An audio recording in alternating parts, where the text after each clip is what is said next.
बोधि श्रवण धर्म सङ्घ मैत्री आध्यात्मिक धार्मिक संस्था नेपालको मैत्रीय सूचना सर्वज्ञ परम पूजनीय महासम्बोधि मैत्रीनाथज्यूबाट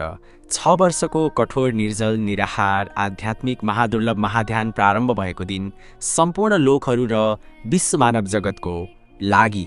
महादुर्लभ अवसरको क्षण हो। यस महादुर्लभ अवसरको उपलक्ष्यमा सम्पूर्ण विश्व मानव जगत हित सर्वजगत प्राणीको उद्धार कल्याण मुक्ति मोक्षको निमित्त एवं विश्व मानव जगत समक्ष मैत्री सन्देश पुर्याउने उद्देश्यले मिति 2082 साल वैशाख 30 गते मंगलबारदेखि ज्येष्ठ 2 गते शुक्रबारका दिनसम्म 4 दिने विश्व शान्ति महामय मैत्री बोधि मार्गदर्शन मैत्री धर्म आध्यात्मिक ध्यान पूजापाठ प्रार्थना कार्यक्रम बारा जिल्लाको रतनपुर मैत्री धार्मिक स्थलमा आयोजना हुन लागेको सम्पूर्ण विश्व मानव समुदायलाई मैत्रीय जानकारी गराउँदछौँ।